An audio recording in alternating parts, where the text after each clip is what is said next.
భయ్యా, వీళ్ళను గెలిపిస్తే పాతుకుపోరు, అందుకే ఏసేయండి కూటమిలో కట్టప్పలు.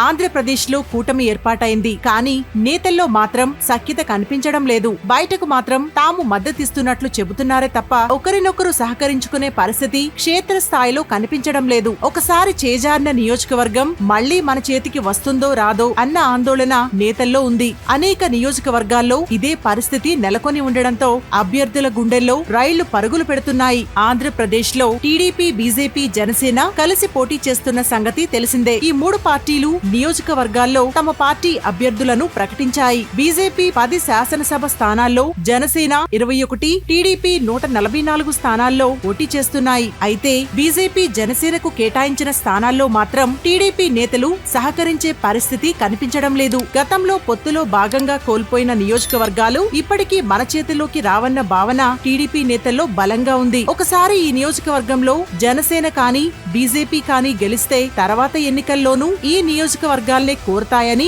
ఎప్పటికీ తాము పోటీ చేసేందుకు అవకాశం రాకపోవచ్చన్న ఆందోళన వారిలో నెలకొని ఉంది. దాదాపు అన్ని నియోజకవర్గాల్లోనూ టీడీపీ నేతలు పరోక్షంగా సహాయ నిరాకరణ చేస్తున్నారు. తాము ప్రచారంలో పాల్గొంటున్నప్పటికీ తమ క్యాడర్ కు మాత్రం సంకేతాలను పంపుతూ కూటమి అభ్యర్థికి వ్యతిరేకంగా చేయాలని ప్రోత్సహిస్తున్నట్లు వార్తలు అందుతున్నాయి. అనపర్తి నియోజకవర్గాన్ని తీసుకుంటే దానిని బీజేపీకి అప్పగించారు. అలాగే విజయవాడ పశ్చిమ నియోజకవర్గం కూడా బీజేపీ పరమైంది. ఎచ్చెర్లలోనూ ఇదే పరిస్థితి. ఇక్కడ టీడీపీ, జనసేన క్యాడర్ బీజేపీ అభ్యర్థులకు సహకరించే పరిస్థితి కనిపించడం లేదు. ఒకసారి వాళ్లు గెలిస్తే ఇక్కడ పాతుకుపోయి తమ రాజకీయ భవిష్యత్ గల్లంతవుతుందన్న ఆందోళన నేతల్లో నెలకొంది. అయితే ఆత్మీయ సమావేశాలు పెట్టుకుని అన్ని నియోజకవర్గాల్లో నేతలు ప్రయత్నిస్తున్నప్పటికీ సమావేశానికి కొందరు హాజరవుతున్నా మనస్ఫూర్తిగా మాత్రం వారికి సహకరించే అవకాశం మాత్రం లేదంటున్నారు. ఇదే ఇప్పుడు బీజేపీ నేతల్లో ఆందోళన నెలకొంది. అలాగే జనసేన పరిస్థితి కూడా ఎందుకు భిన్నంగా లేదు.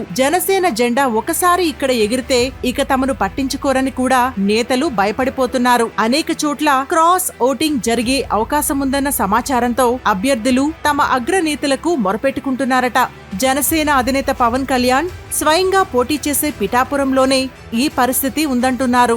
తిరుపతి, రైల్వే కోడూరు లాంటి చోట కూడా టీడీపీ క్యాడర్ మొహం తిప్పుకుంటుంది. ఇలా దాదాపు చాలా నియోజకవర్గాల్లో ఒకరికి ఒకరు సహకరించుకునే పరిస్థితి లేదన్న విశ్లేషణలు వినబడుతున్నాయి. అగ్రనేతలు బుజ్జగించినప్పుడు ఓకే అని చెప్పి తమ పని తాము చేసుకుపోతున్నారట. మరి ఫలితాల తర్వాత కట్టప్పలు ఎవరన్నది బయటపడుతుంది.